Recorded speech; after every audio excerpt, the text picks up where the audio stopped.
వేలు వస్తున్నాయి, వాళ్ళు సంతోషంగా బతుకుతున్నారు. కౌలు లాస్ట్ కి ముసుకేసుకోవటమే, లాస్ట్ కి రెండో చేసేది ఏమీ లేదు. దీని గురించి పట్టించుకోవటమే లేదు. మళ్ళీ ఇప్పుడు తీసుకునే వాళ్ళు ఏమన్నా 40,000 అంటున్నారు ఇప్పుడు మళ్ళీ కౌలు.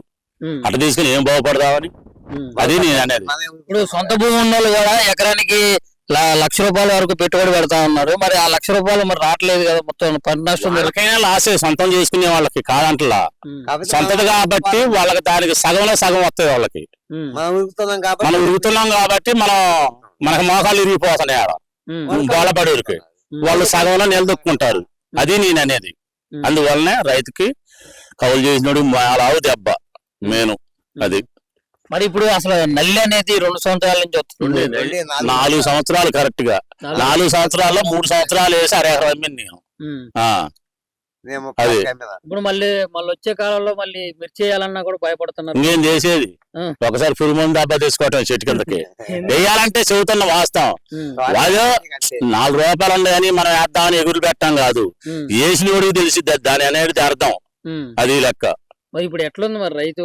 కాంగ్రెస్ ప్రభుత్వం వచ్చిన తర్వాత మరి ఏం కాంగ్రెస్ ప్రభుత్వం, నా దినవేక్ష ప్రభుత్వం ఏం చేసిండు ఆయన?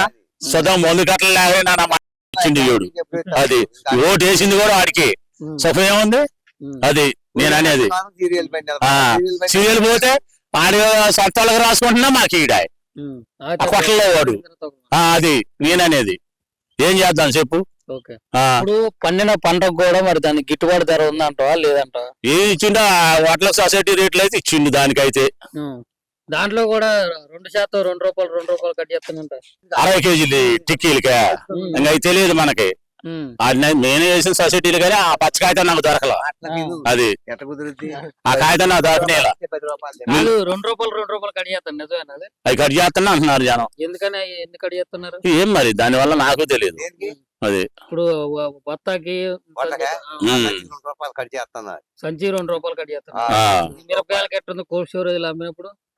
అప్పుడైనా కమిషన్ బాగానే దిగారు. కమిషన్ ఎప్పుడైనా ఇప్పుడు ఎప్పుడు ఒకటి అది ఉన్నట్టే చెబుతాను. ఒకటి దేంట్లో తేడా లేదు. అది పత్తి గానీ లేదా మిరప గానీ నకిలీ విత్తనాలు ఇట్లా అమ్ముతున్నారు అన్నట్లు కూడా వచ్చింది. కరెక్టే మరి. అది ఇష్టం వచ్చిన మందులు కూడా తేడాలే ఉన్నాయి కంపెనీలు. అది అసలు ఇంత ముందు ఇప్పుడు ఒక 10 సంవత్సరాల కింద చూసుకున్నట్లయితే వ్యవసాయానికి ఇప్పుడు ఎట్టుంది? వాళ్ళు మనం చెబితే నీ రకం కాదు వాస్తవం. నేను చెబుతున్నా వాళ్ళుగా మనం చెబితే నీ రకం కాదు. అది ఏదైనా ఇంకా పైడు చూసుకొని మళ్ళీ దించితేనే అప్పుడు లెక్క. అది లెక్క. ఇప్పుడు 5 సంవత్సరాల కింద మొత్తం చూసుకున్నట్లయితే ఈ చుట్టుపక్కల మొత్తం మిర్చి ఉండేది, బాగానే ఉంది. మరి ఇప్పుడు ఏంది మొత్తం కూడా? 10 సంవత్సరాలు నాది అడుంది. అటు ఇటు ఖర్చులన్నీ వచ్చినాయి. ఈడు ఎత్తి అసలు ఆ సాంతం ఈ బొట్టని ఎత్తినేసుకోవాల్సి వచ్చేది. శుభ్రంగా లాభం లేకుండా. అది